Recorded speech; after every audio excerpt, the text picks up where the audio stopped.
birthday to me. Happy birthday. Here we go, ladies and gentlemen. Welcome to the July 18th edition of Uncle Bobby's Country Corner, where real men don't play.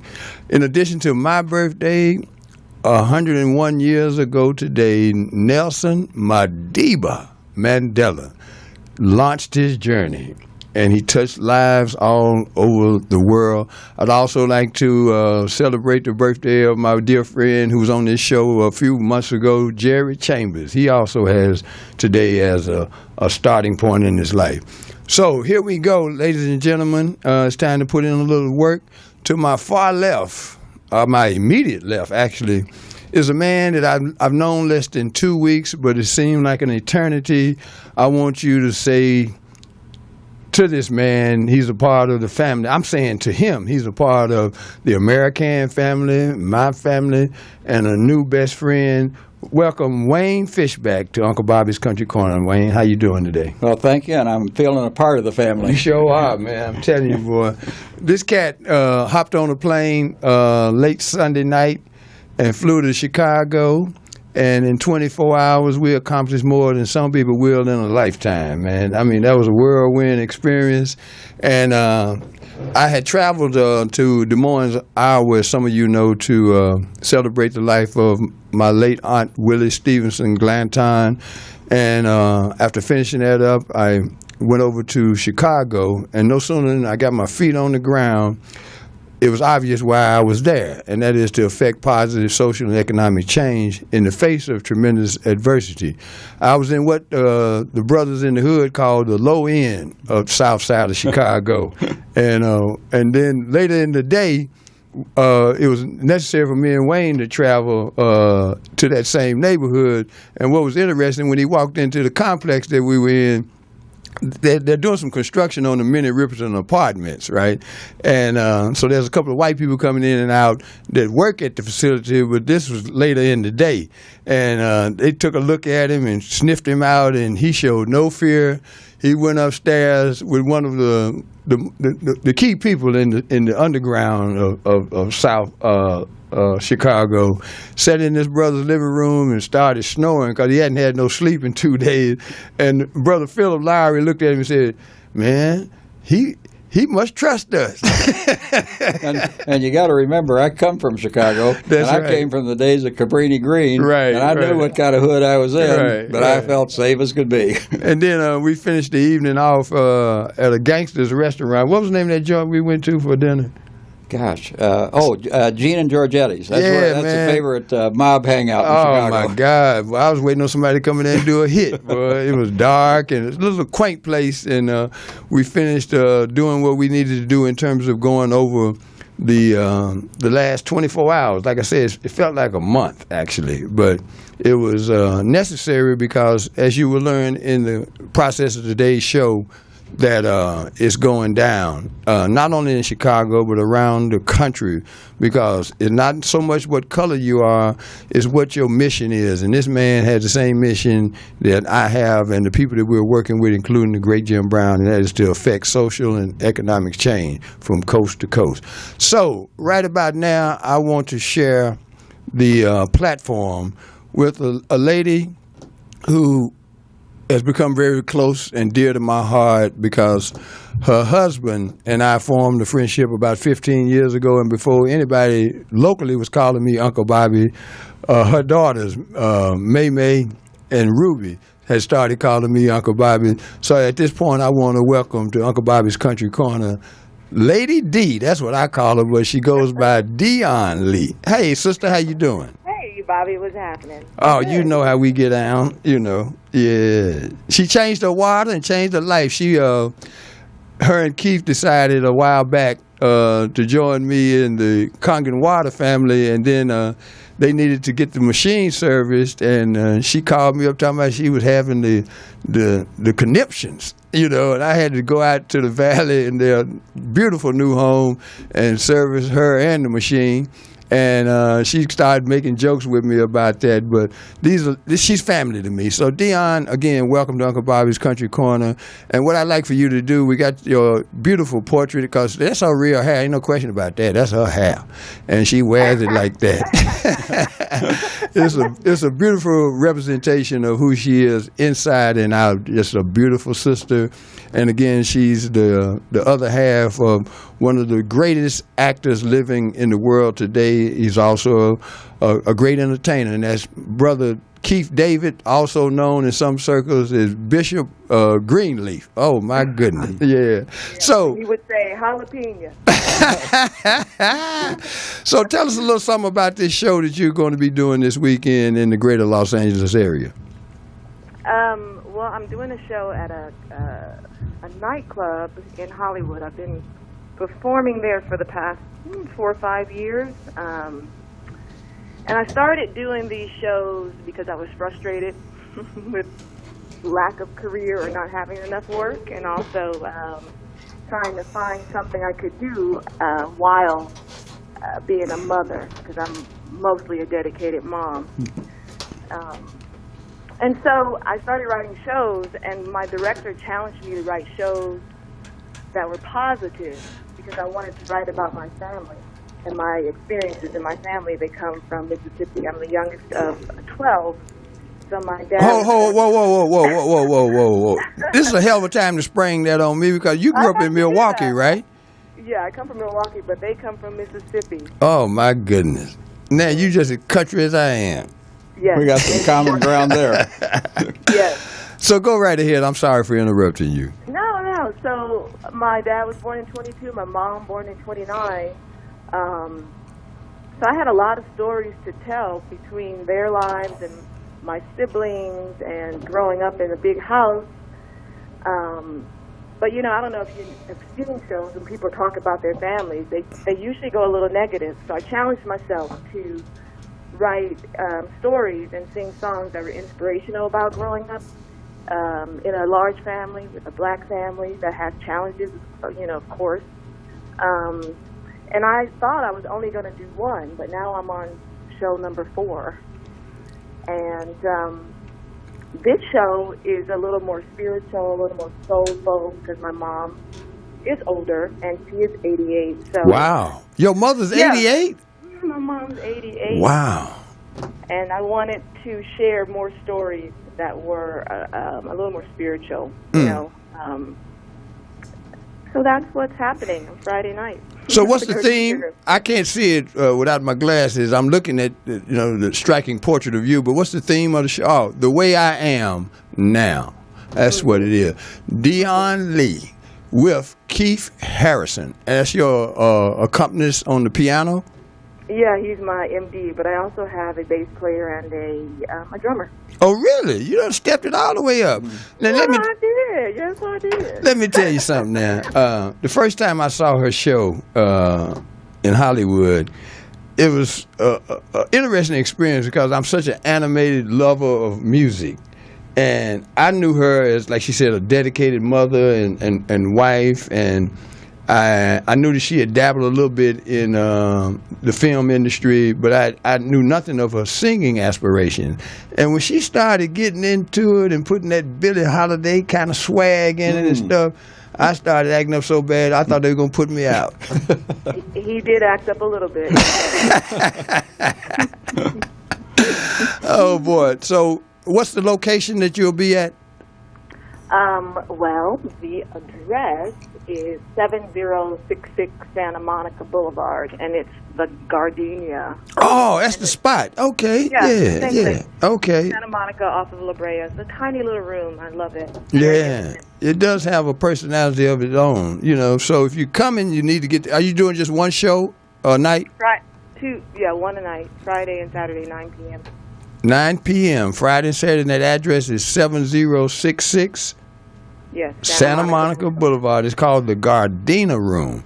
I'm telling you, it would be a treat if you're in the greater Los Angeles area to come out and experience the warmth and the truth of the way that she expresses herself. And she's changed the show, so it'll be a new experience for me as well. So that's going to be Friday and Saturday, 7066 Santa Monica Boulevard at the Gardenia Room.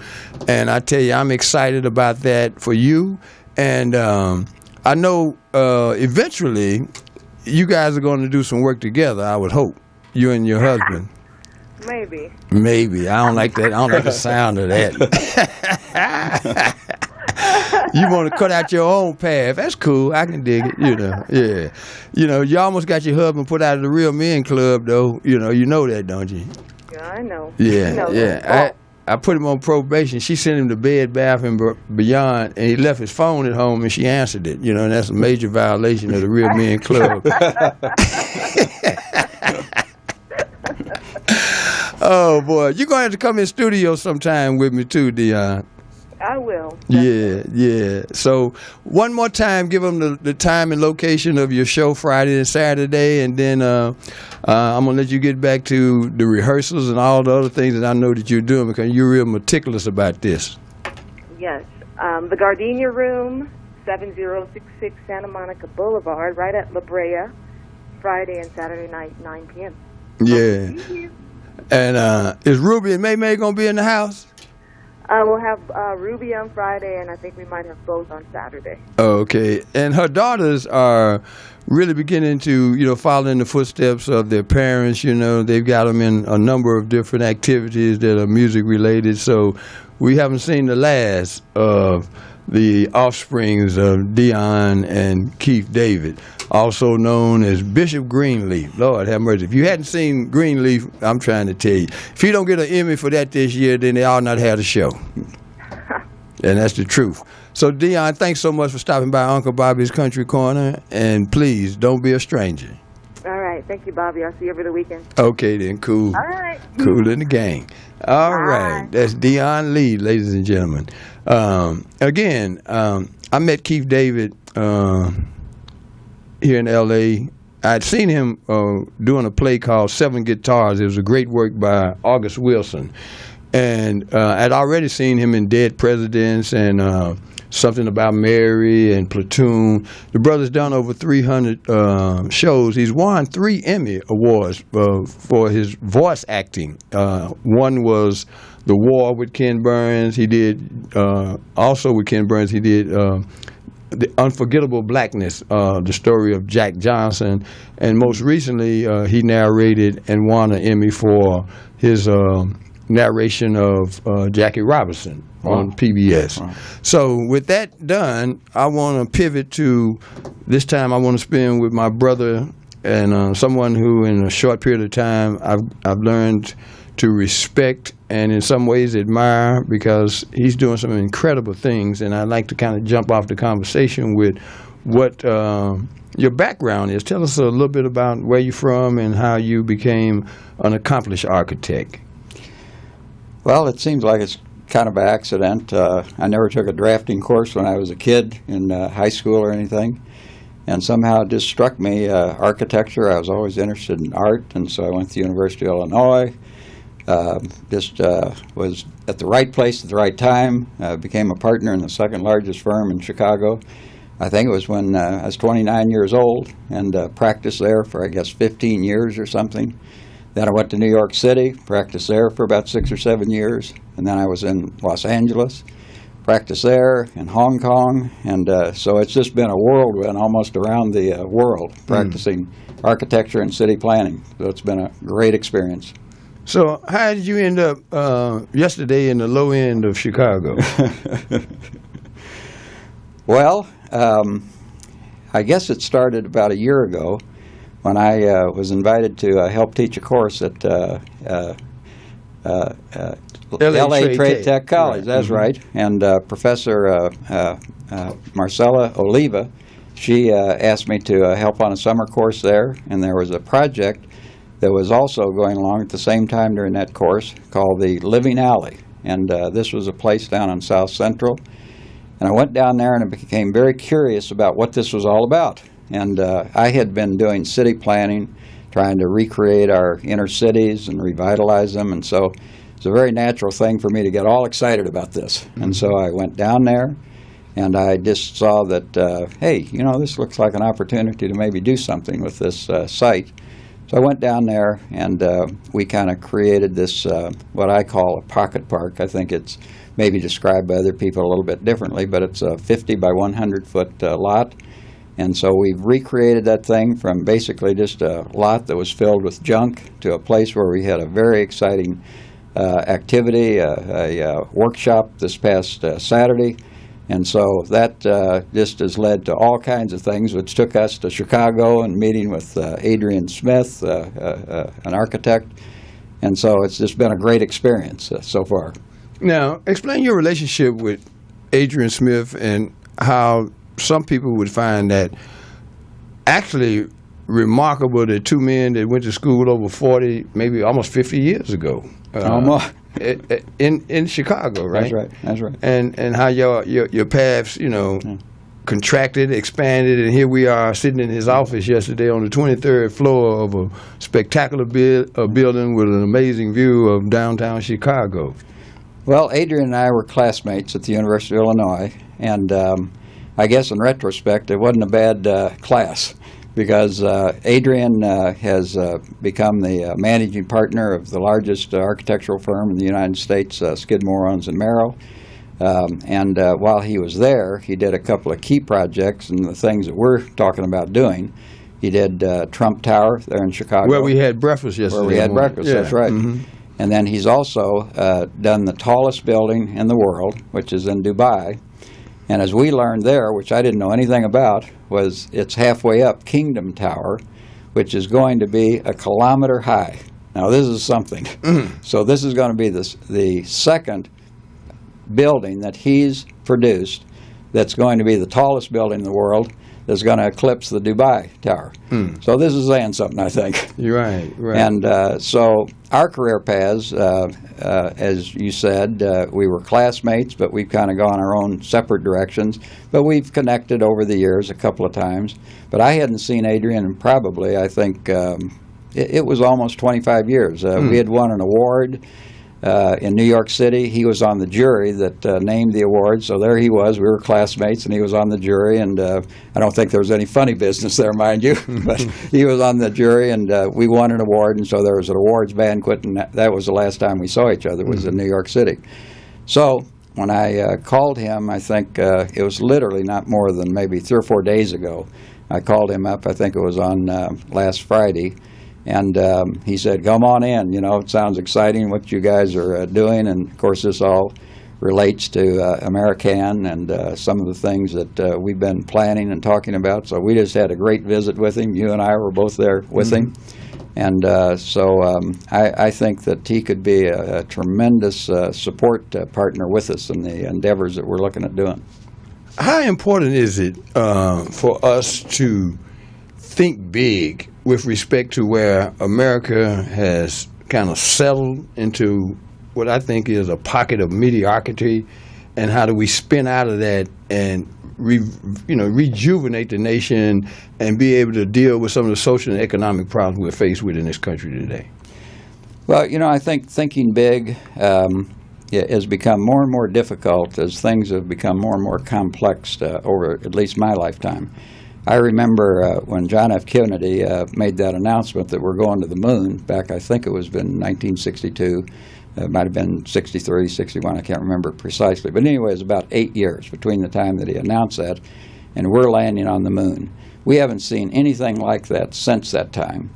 And yet, I think there is always a place to have dreams and big ideas. And so I think your question maybe is a lead-in terms of Los Angeles, this idea that I've developed, which revolves around this going to Mars. And going to Mars, I think, was thought by most until about a year ago. It's gotten quite a bit of press this past year, but up until this last year, I think it was really thought of as a pipe dream. But this is serious stuff now. I think we're going to Mars. And even though aerospace is almost completely vacated the Los Angeles area, before we put people on Mars, it's going to be all about robotics. And Los Angeles has tremendous assets when it comes to robotics technology. The Jet Propulsion Lab, which is a combination partnership between NASA and Caltech that operate that's the center of excellence for the United States and probably the world when it comes to robotics. And by the way, just thinking of robotics and the little site that we have down there at Florence Avenue. Florence and Western. Florence and Western, yes. That's where the site is that I prepared. Now, the drones. Excuse me for a minute. When you say prepared, what does that entail? Well, it took us about 8 months to really construct the site, and that's really what it was all about. 3 months were convincing the city that we didn't need a permit to do what we were doing, which I thought was a real accomplishment, because when you have to get permits when you don't need a permit, that adds tremendous cost to a project. So that was a real thing with me, to really show the community there that we could do things that didn't need a permit. And I knew that essentially this was a site construction job. This was not building a structure, a building, per se. So I knew that we could do this without a permit. So that was one of the big features. There was a lot of recycling that we did on the site. In fact, almost all the materials were recycled that we used there on the site. And I've lost a little track about your question, but that's it's in concert with the question, because it took a personal commitment to leave your, I guess, geographical area, because you own property on the other end of the county, near the Ventura, L.A. County line. Yes. Up in Chatsworth. Right. And here you are down in what we would refer to in L.A. as the belly of the beast. Okay. And what kind of commitment did you make financially to that project? Well, the construction, as best I have got the figures currently, was roughly $50,000 I donated to 5 Points Youth Foundation. And but there was about probably $25,000 in consulting work that I had consultants that I hired that helped us with the project. So those are what you call the soft cost and the hard cost, or the bricks and mortar type thing. Why? Primarily because of my interest, number one, in inner city redevelopment. I've been doing this city planning ever since going back to the 70s. I was invited to a symposium by Jane Byrne back in, I think it was... She was the mayor of Chicago, She was right? the mayor of Chicago. And I think it was 82 or 83 that she invited me to a symposium to talk about city planning. And at that time, I was doing a lot of work down in Gary, Indiana, and trying to save Gary, Indiana. We were working with U.S. Steel. I was doing a hospital project for Methodist Hospital there. And so we were trying then this revitalization of our inner cities, and particularly the ghettos and the slums and that sort of thing.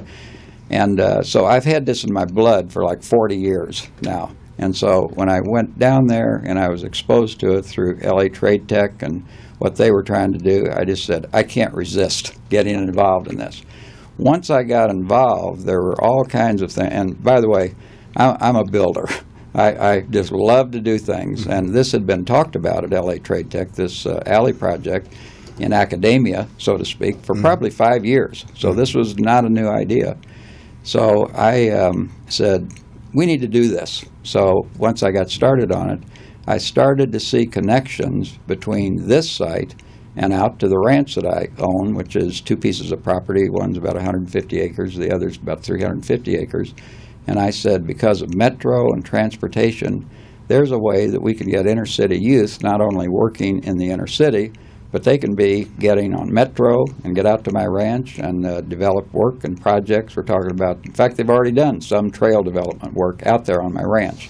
So it has to do with mobility, it has to do with a lot of the things that the city is doing.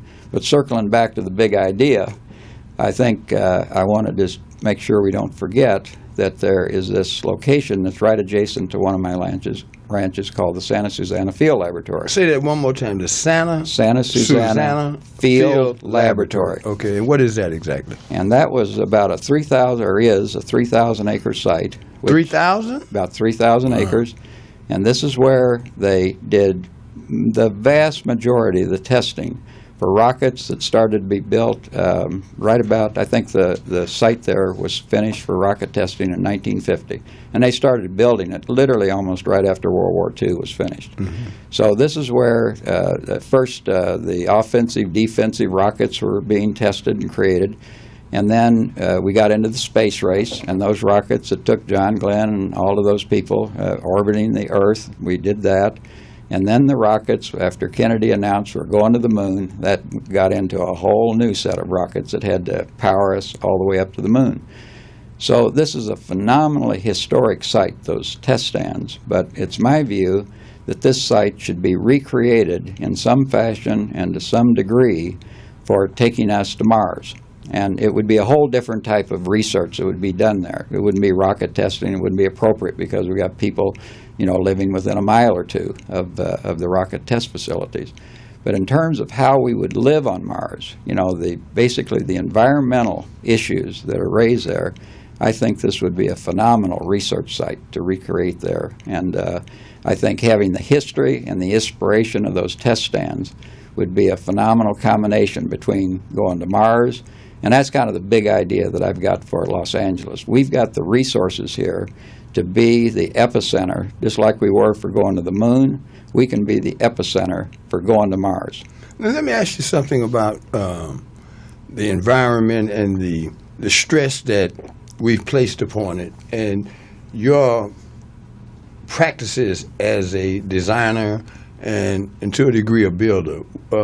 When did you begin to look at, in a sensitive way, how to build and build responsibly without just destroying the planet? Well, I think it would have started the year of the oil embargo.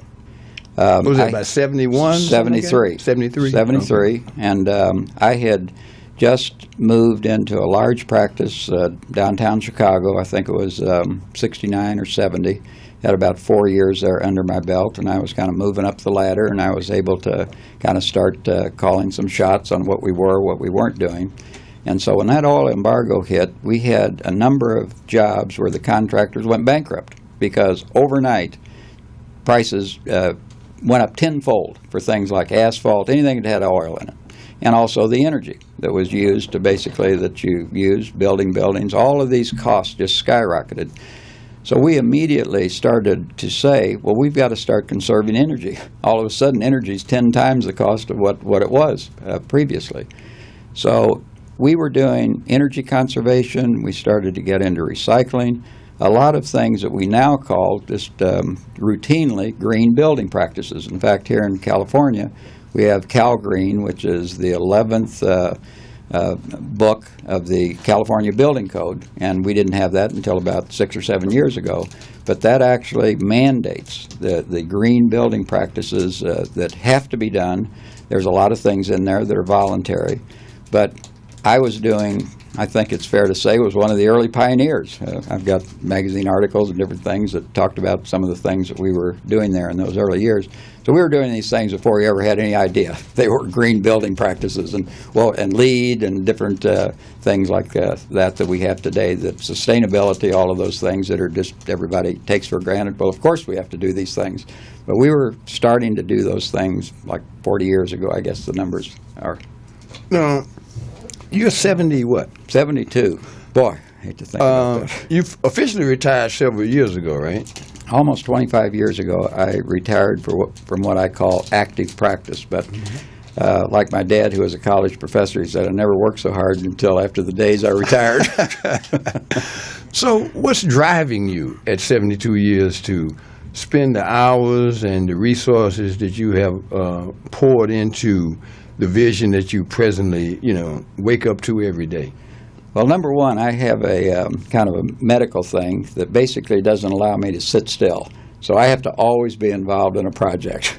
So that's one of the things that drives me. But I think it's just the love of the work that I do. And it's hard to think of hardly any architects. And I think people who are in the arts, like actors and people like that, writers, everything, retiring just really isn't in their lexicon. I mean, they just keep plugging until they put them in the ground.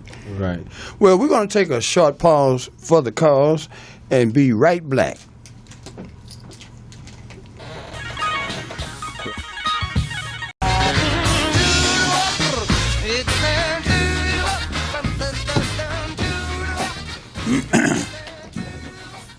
All right, we're back. You have been listening to one of the great artists of all time, Stevie Wonder. And there was a song he did about hard times in Mississippi. Four walls that didn't seem so pretty, And the thing that I want to delve into for a moment or two is how you have, as you amassed some resources and acquired property, you went down south. I mean, way, way down south. Way down south. Yeah, tell us a little something about that experience. All right. I think I was in my late 20s, and my parents, who were both college professors, their little investing that they did was all about real estate. They didn't trust the stock market or anything else, so I just grew up as a boy seeing them invest in small little investments, but it was all real estate. And their favorite was vacant land. Now, I found out later that as conservative as they are, to buy vacant land, you got to be a speculator at heart. So they called me up, and my mother grew up with a cousin that she had there who married a professional baseball player, and he was from Mississippi, and that's where they lived. And so they were down there visiting Aunt Lucille, and she lived until 96, something like your auntie. And she was the first woman realtor in Columbus, Mississippi. Well, Columbus is a part of what's called now the Golden Triangle. The Golden Triangle is 3 different little communities, cities, and 3 counties. And one of those cities and counties is Starkville in Oktibbeha County, where Mississippi State is. So they had come across a piece of property that they thought I just should come down there and really look at and possibly purchase. And at that age, whatever my parents said, I thought, well, okay, I'll give it a shot. And so I bought 350 acres down there back in, I think it was 73 or 74. It was sitting right next to the airport that was located there. They had, just a few years prior to that, developed an industrial park. And all of this was kind of pivoting off of the Raleigh-Durham Research Triangle in North Carolina. In North Carolina, yes. And so this was like a little mini one of those, which I had done some consulting work over there at Duke University. So this just seemed like a surefire deal. Well, about 25 years, I was beginning to wonder because nothing was happening.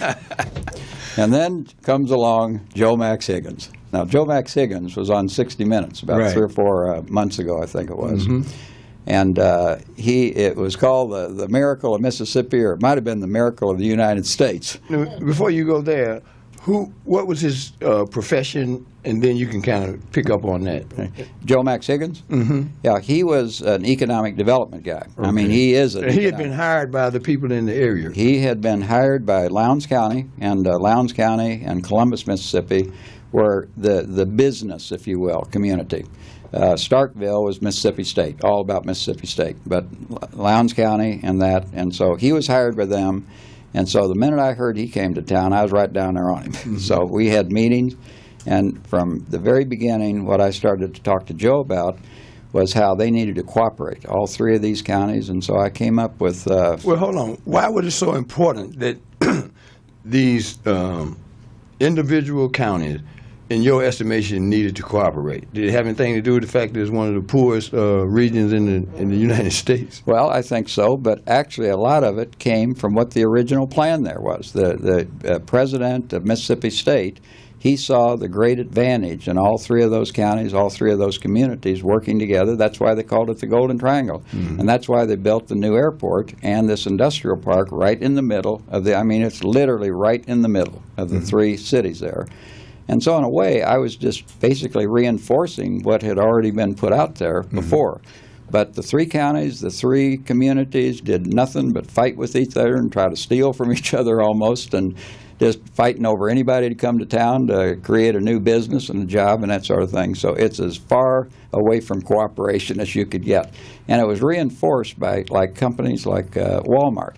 Walmart, for example, they wouldn't basically put their stores that would tend to reinforce or coming closer to the counties. They put them on the opposite side of the towns to pick up business out at the perimeter of those. So it was actually pulling the 3 counties and the 3 towns away from each other.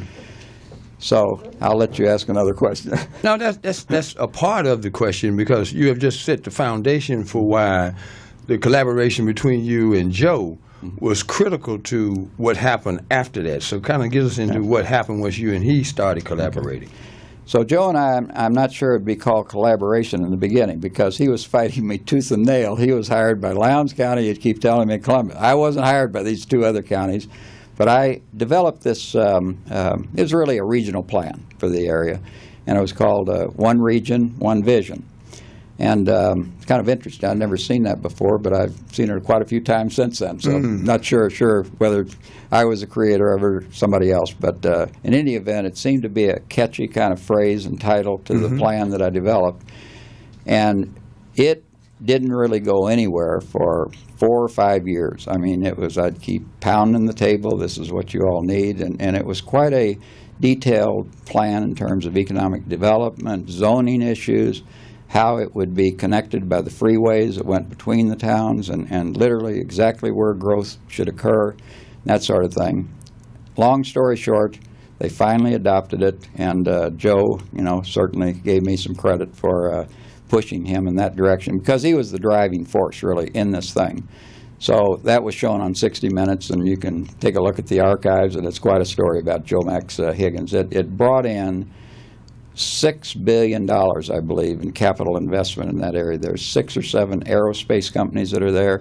I've sold almost all of my property, but I did contribute or donate about $2.5 million worth of land, which they are building a workforce development project there, and so it's really coming along. So how does that affect your approach to revitalizing inner cities such as Los Angeles, and now that we have returned from Chicago and aligned ourselves with some people that we are definitely going to be working with? So what's the link between what happened down in Mississippi and what you envision doing here in Southern California, and then next stop being Chicago, and then from that duplicating that in places that are willing to accept that type of vision? Okay.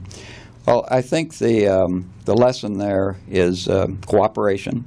I think it's also having a plan that's well organized, that it takes into account all things. And here in Los Angeles, we are doing a lot of great stuff. We got the metro that's being developed. We've got the LA River that's trying to be restored and revitalized. We've got water projects over and above the LA River. So we've got a lot of big infrastructure projects going on. And yet, there doesn't seem to be that integration between all of these different projects. They're so massive, each one in and of themselves, that they just take a life on their own, and it's sort of hard to see how all this goes together. And that's one of the reasons that I thought this idea of, I've done this video called From the Moon to Mars, and that shows how I think this needs a big economic engine to sort of pull this whole thing together. So it's almost like everything kind of gets tested against that big, big vision of what could drive the Los Angeles region for the next 10, 20, 30 years. And I just think that's kind of missing right now. So the principles of the event, and let's just go back and talk about what led up to the event that you had at Florence and Western on Saturday, and some of the outcomes of that. Okay. It took us the 8 months, I think I mentioned, to construct the site, and once we got it constructed and prepared where we could actually have an event in the space, there was a group called, its nonprofit, Pando Populous, and they go around and take on projects, and they do what are called workshops. And after those workshops, they continue with these projects and kind of help them along. But it's a key thing where they bring as many creative and really slanted kind of toward young, entrepreneurial type people. And we had this event this past Saturday, and it was just a terrific success. I think we had about 60 people there, if memory serves me right. And then we had a social hour after that where even more people came, and there was a little news clip, maybe not so little, but it was on Channel 2 and 9, I believe it was. So that event now is going to be followed by actually an opening to the community. And we're going to share those ideas that came out of that. And there were, as typically those workshops go, you have some facilitators, which was I can't really remember the name, I should, but it was a facilitator of the workshop, but you'd break down in these small groups, and then at the end of the day, we all came together and shared our different ideas of how that site could be utilized. And so that's really leads into the American idea of, one of the ideas is to get the 15 chapter, and you know a lot more than I do about that program. You might comment on that, but the first thing we have to do is to get these young people turned around, motivated, and get jobs and that sort of thing. So we see this as a place where kids get their lives together and their job opportunities. The next thing is that we've got to keep track of them, and we're going to build these, what we call American neighborhood labs. And so those are going to be resources that somehow need to fit into the educational system between 1 to 12 and then the community colleges and on to universities. But this is an asset of the community that's really kind of missing, where if you come out of high school, you can't quite make that community college. This is something that may stimulate you to get onto there, go to university, whatever, or find a good technical trade that you can learn there at that place. So it's kind of the other end of the spectrum, if you will, from the big Mars picture that I'm talking about, right down to the grassroots level and right into the neighborhoods, and how these kind of places can change our neighborhoods and our inner cities. You know, I think it's important that I share with my audience how we actually met. In my book, Real Men Don't Play, I met a gentleman back in '88 by the name of Harry Pickens, and he told me from that point forward my life would be most impacted by the books I read and the people I meet, because they're interrelated. And it kind of played out because there's a gentleman by the name of Fred Hicks who we have a mutual friendship with. And Fred had bought my book and read it, and it changed our relationship because we used to just socialize. And then he read my book, and we started looking for opportunities to do some things together. And he called me about a week and a half ago and said, "Bobby, I think I finally found something that we can collaborate on, and we need to move pretty quickly." And within 24 hours, we went from a phone conversation, a phone introduction, to being in Hollywood Hills at Jim Brown's house. And then subsequently, we had another face-to-face with Jim, and we've been off to the races ever since. So kind of share with us how that experience impacts what you're doing now as we go forward in affecting social and economic change in inner cities.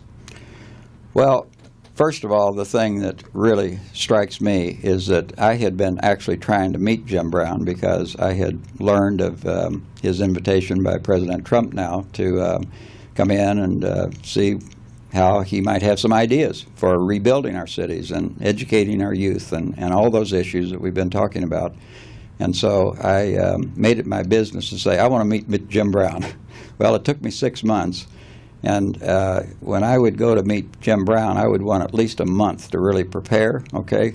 And I got the call from you that said, "We're meeting Jim Brown in 2 hours."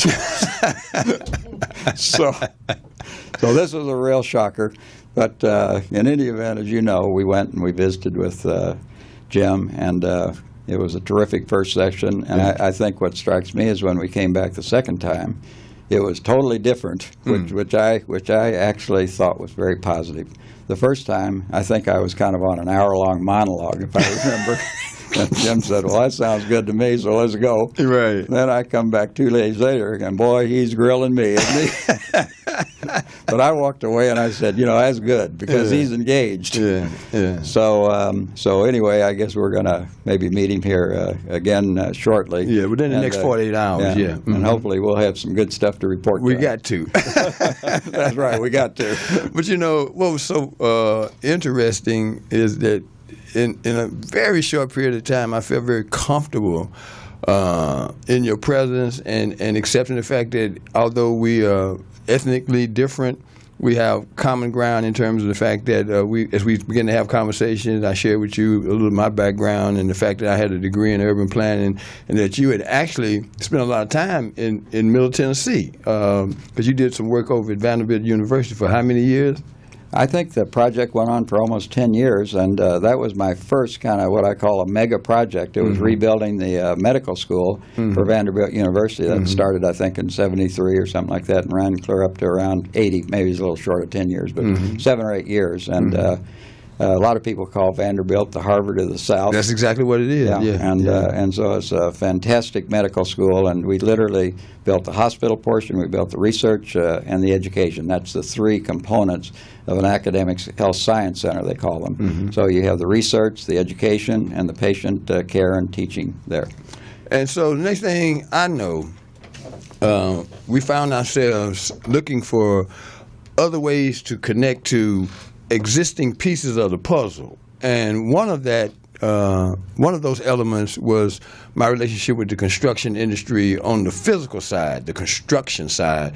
And we had a conversation with some of my people, and we decided almost instantaneously that you coming to Chicago would be mutually beneficial because it gave you a chance to reunite with your classmate, who is a major player worldwide, but especially by the fact that he had built Trump Towers, and we wanted to see where he was in terms of our vision, our shared vision. And this man literally got on a plane Sunday night, right? Yes. I have to mention my first here. This is the first out of the 50 years that I've almost been strapped to an airplane, okay? First time I've done back-to-back red-eyes. So I'm sitting here 2 days' worth of about 5 hours sleep, I think. So Most true. of that a nap. Right. And so the hood. This man literally got on a plane with somebody he's known less than a week and a half and came to Chicago driven by the fact that we are both in that mindset that we don't have to settle for this situation that we find ourselves in right now, where people are just at each other on racial levels, economic levels, and social levels. And he came to Chicago, and my purpose for being in Chicago was to establish a chapter of the National Association of Minority Contractors, which is the oldest minority contracting association in the United States. And there's no platform or footprint in Chicago, and for good reason. It's a very complicated city with a lot of different pieces moving around. And with his history in Chicago, I thought it was just a natural thing, and he did too. So he hopped on the plane. He came into the city. And we met with Brother Eddie Reed. Before that, we went to Eddie Reed's office and kind of took care of some business that we needed to take care of. And your presence there was important because Eddie is not the easiest person to move off of his square, you know. And let's just call it what it is, man. It's very easy for us to be suspicious of each other and what your agenda is. But we all had the kind of reputation and I think sincerity that we were able to kind of just get right past that. And we learned a lot of things sitting there meeting with Eddie that he shared intimately that I was kind of surprised that he shared. But it affected the outcome of the trip tremendously because I came out of there with the list of members we needed to have, and our synergy is going to be very impactful in the greater Chicago area. And I think it's going to happen fairly quickly because we'll be able to replicate the vision that you have for South LA into the low end of South Chicago. And in some ways, we'll be able to move even faster because of the concentration of people that they have in Chicago. And I think the urgency is tied back to the fact that we anticipate being able to impact public policy by doing what we're doing and have this reverberate all the way back to the different elements of our government on a national level. And for that, man, I am extremely excited. I'm extremely happy that in a brief amount of time we have covered so much ground, you know, and to know that you did that on the strength of your own conviction. And I applaud you for that, and I'm excited about the prospects, man. Well, thanks very much. It was quite an educational experience for me, I'll tell you. Being an architect, there's certain things we deal with, and there's certain things that we don't really get deeply involved in. And one of the things is the relationships between contractors and unions. And so it was very insightful to me to hear about how there's these ethical separations, and there's really an adversarial relationship between the contractors and the unions. I mean, the contractors represent, just to be like Ford Motor or anything else, they're the owners of the business, and then they have these unions of workers that are working with them. But the problem here is that in whatever way it can be done, there needs to be this cooperation somehow between the unions and the contractors. And part of this comes to a group that's called the LA Conservation Corps. And I remember our good friend Brad Carson, who's been deeply involved in this, talking about how they had to get the unions to allow these young people to be able to do construction jobs without having to be initially within the whole union structure. So in a way, we talked to Eddie a little bit about that, if you remember, how there's got to be a little give here some way to be able to get the minority people into these unions and getting the jobs and that sort of thing. And that, I'll just leap forward to, I traced this out, if you remember, I showed the development of a project. And you've got developers to begin with. They're the ones that drive everything, are the developers. Then you have the architects, the planners, the engineers, all of those people that design the project. They then bid it, and then that's where the contractors come in, and then they go out and they have to get the workers, which are the unions. This ties into a big thing that we've talked about, and that is getting minorities into equity positions. And ownership. Get ownership, right. And the jobs are good. We need the jobs. But there's some people that need to have those opportunities to be in the equity position. And that's going to mean going from kind of the bottom of the food chain, if you will, which is the workers down here that are looking to try to get jobs and that sort of thing, all the way to the beginning, who are basically the developers. And those are the people that are looking for projects that they can put together. And, you know, we don't have it all structured just yet, but that's what I think part of what Jim and we are talking about is getting a diverse group of people that we think is going to be stronger than me doing it or you doing it and that sort of thing, but a group that can come together and get that equity across the board to everyone in a fair way. You know, and that's a good point for us to begin to wrap up the show. And it's the exciting part. Where you were, where I was, in the heart of one of the most dangerous communities in North America.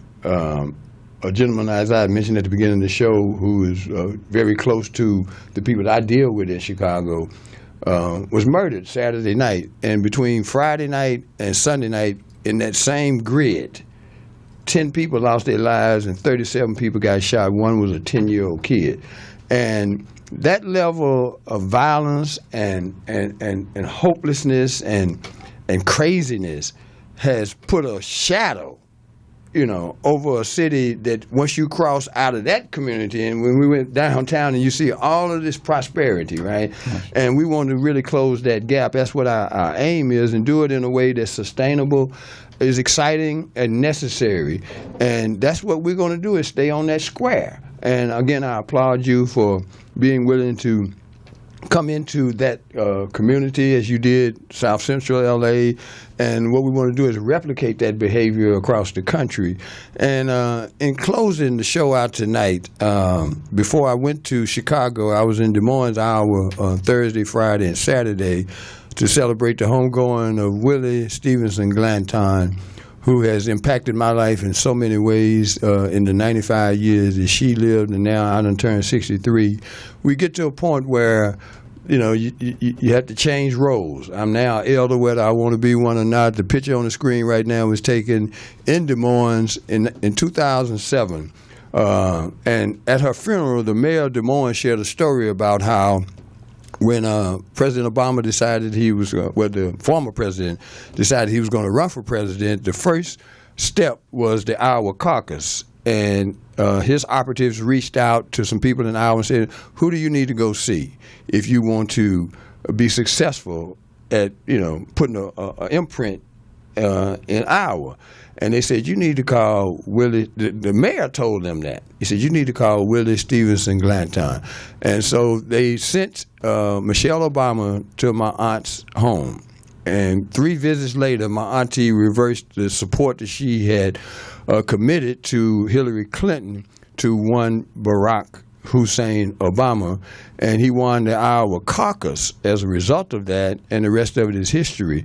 And as I was sitting at the services on Saturday, I was reminded of the fact that my uncle used to tell me her husband, my father's brother, Luther T. Glanton, who was the first black judge in Iowa, and she was the first black state legislator. She had so many men between them. It was just unbelievable. And I thought about where that puts me in my time and space, and what I want to do with the rest of my life. And in the coming weeks, you'll see how serious I am about this, because this becomes a part of my narrative, you know, being able to cross all kind of divides like they did and work with people who wanted to get things done, and that's what we're going to do. So in closing the show tonight, I'd like to thank you, Wayne, for coming out. And as you know, we just now getting started on some stuff that we're going to do. And we're going to wear out a lot of shoe leather and sit in a lot of airplanes and be in a lot of communities that really need us to give them an example of the possibilities of living a better life. So as we close out the show, my brother, I'd like to thank you and my audience for letting me be myself again. We'll see you next week. Matter of fact, we're going to do a show next week about O.J. Simpson's, the outcome of the O.J. Simpson situation with Haywood Gabber, who left some unfinished business on that situation. You can't get around the genes, okay? Who? You can't get around the genes. What's that? So you're committed. Oh, yeah. I'm a chip off the old block, and the splinters got to fly. You know. So until next week, thank you for tuning in, and hopefully we'll see you and tell somebody about Uncle Bobby's Country Corner, where real men don't play. We'll see you next week, hopefully.